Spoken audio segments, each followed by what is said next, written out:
I'm going to say good morning. I mean, here it's good evening, but do I have it correct? It's good morning to you? That's correct. 10 o'clock in the morning over here. 10 o'clock. Well, thank you for taking the time. Tape is the new film to us. To you, hmm not the newest thing you've done, not the latest thing. When did you actually film Tape?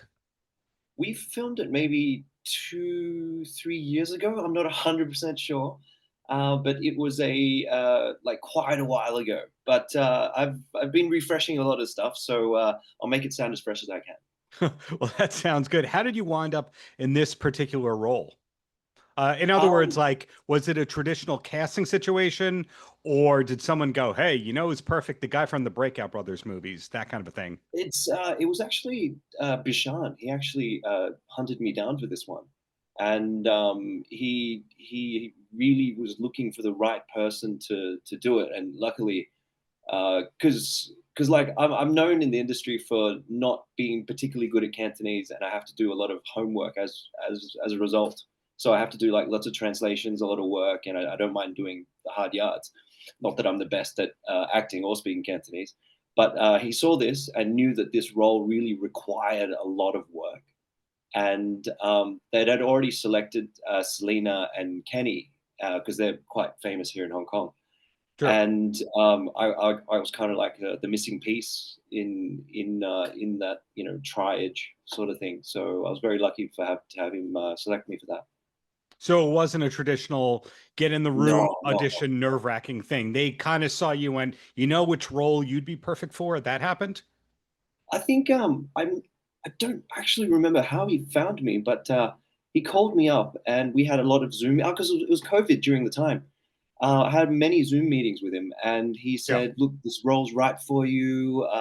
Let's sit down. Let's talk about it. There's absolutely no money involved, but hey, it's a passion project. Let's get you in." That kind of thing. No, so it wasn't really traditional at all. It was kind of like a friend of a friend sort of thing. Got it. So you weren't coasting off of a guilty conscience being this massive hit? No, no, no, no. This was way before that time. I think. Do what did I do beforehand? Maybe it was like Breakout Brothers 2 or something. Um, and I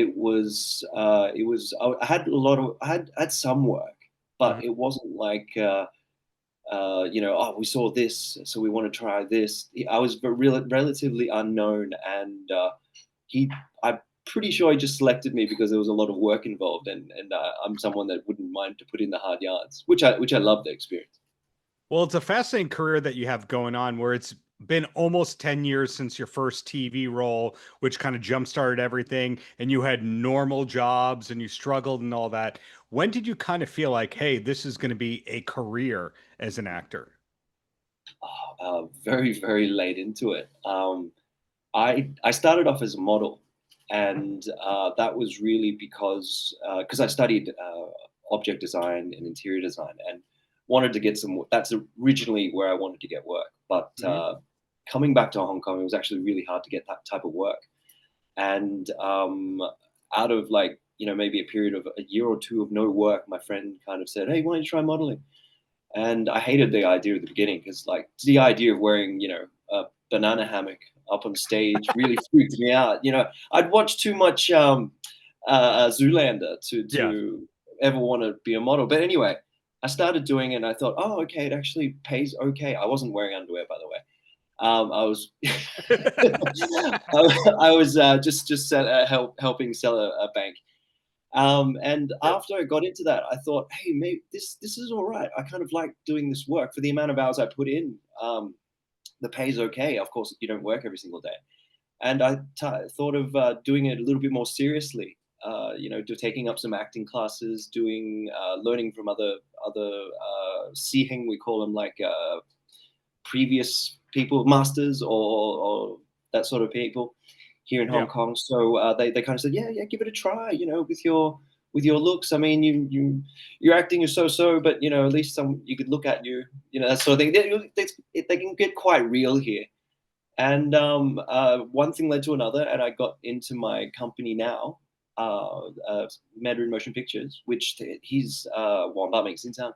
Uh, he's been doing films for like 50 years. So, I kind of thought this is probably a good investment time wise. And yeah, They gave me my first role, a TV series and first role, which was El Storm, and I'm so grateful to be here right now. So it's this fascinating career of yours where you accidentally, in a way, fell into acting. You accidentally wound up in a couple of blockbusters. You're acting in a language that you don't speak natively. In That others, is the most difficult thing. so it's basically the opposite of work hard and grind and grind and grind. And the opposite is you seem not careless, but you seem kind of like the good attitude is what got you everywhere. I really feel that. Growing up in Australia, you kind of learn to be positive and kind of relaxed, beach kind of lifestyle. And when I first came to Hong Kong, everyone just thought, stop being so fake, man. What's this all about? And I'm like, man, that's really the way I am, dude. But Yeah. you kind of learn because it's a big city. It's a big city, and you kind of learn to turn on and off the niceness, especially with characters and all, and being professional and being laid back. And once you adjust that, it kind of got a bit easier, especially with Cantonese, because Cantonese is one of those languages where there's no real dialect differences, if you know what I Hmm. mean. Like with English, you've got UK, you've got your Parisian Yeah. accent, you've got American accents, Chicago. There's a whole different way of talking, but in Cantonese, you kind of don't. And when I started to first do accents in Cantonese, they just say, stop pretending. Why don't you just be yourself? And I'm like, but I'm acting. I shouldn't be myself, right? And there's a huge cultural difference. So doing Wing as a character was really challenging for me because I had to let go of all my Englishism, so to speak, all those ideas that I kind of was brought up to believe, being nice, having manners. Forget all that stuff. You have to Yeah. be a local boy from a fishing village or something, and you've got to use the foul language. You've got to use that simple-mindedness, but then tricky at the same time. So it was really fun working with Bashan building Wing. And so he presented the film to you as, hey, this is a passion project. There's not really money there. That may have been a test and you passed the test and all Yeah, I'm because, pretty sure. Because I mean, if the first thing they say there's no money, there's got to be a good script. And yeah. luckily, I had already seen tape, the Ethan Hawke, Uma Thurman, Hmm.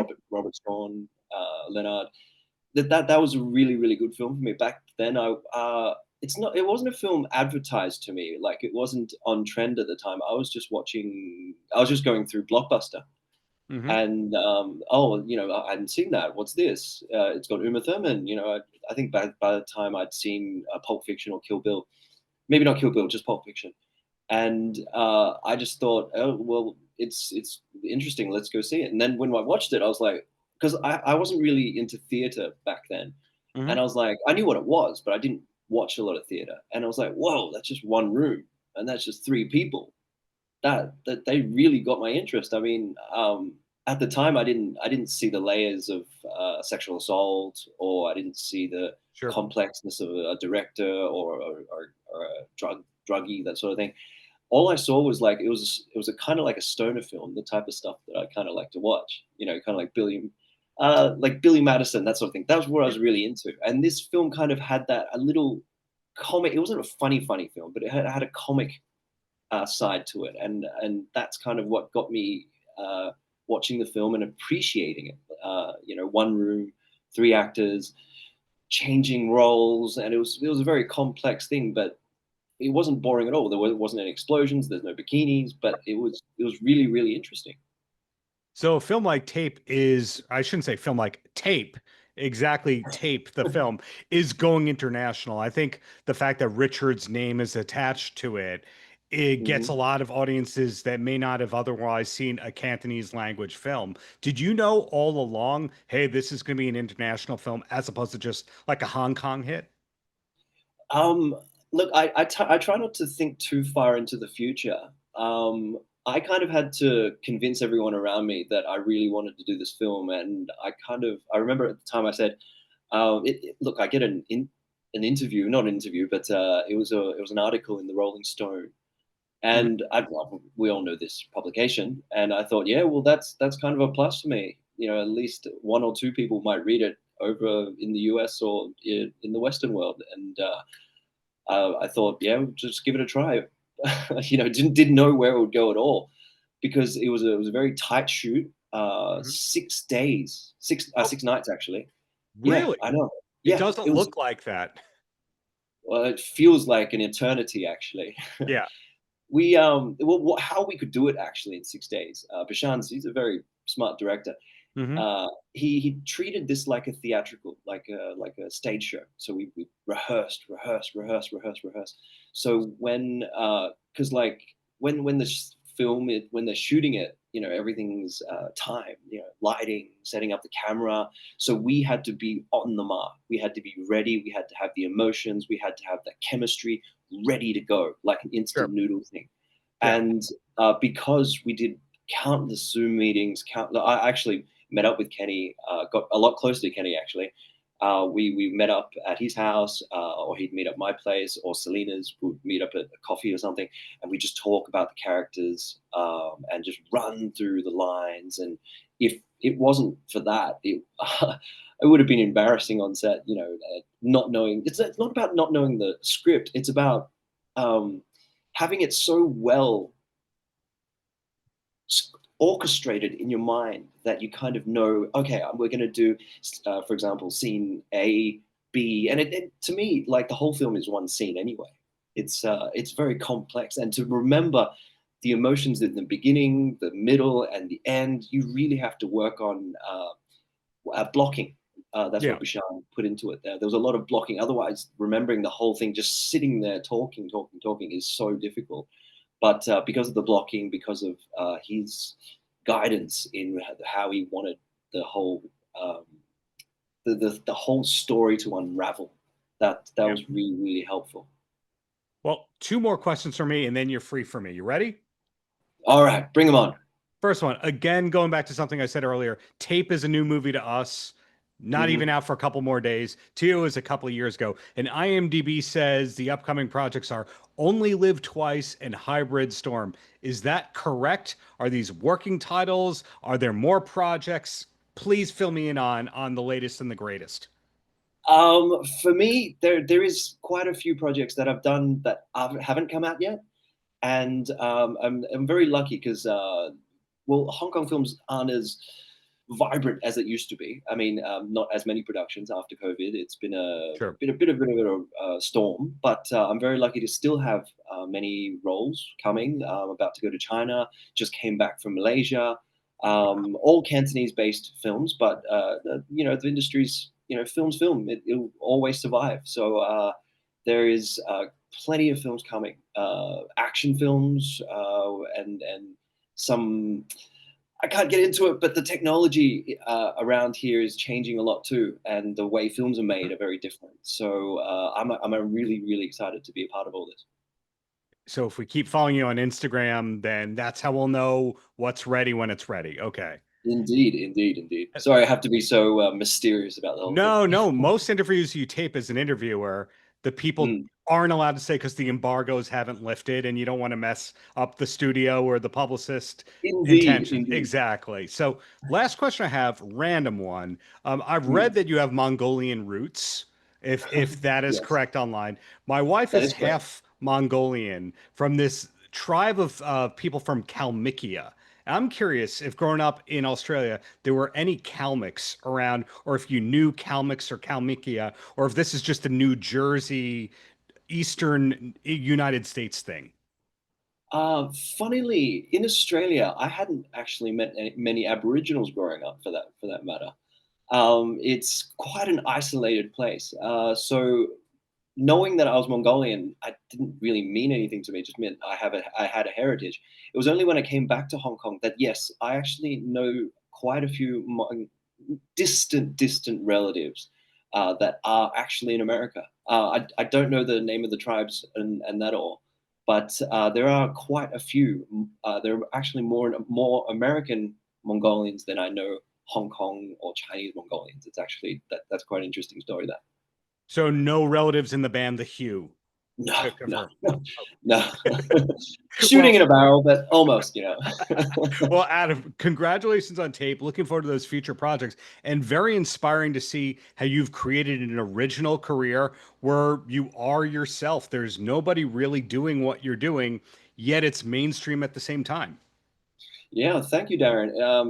I'm very lucky. I'm very fortunate that somehow you just plan to go in one direction and nothing works out and you end up somewhere else. And that's kind of my story, and it's still unfolding. With no underwear modeling. Thankfully, for now.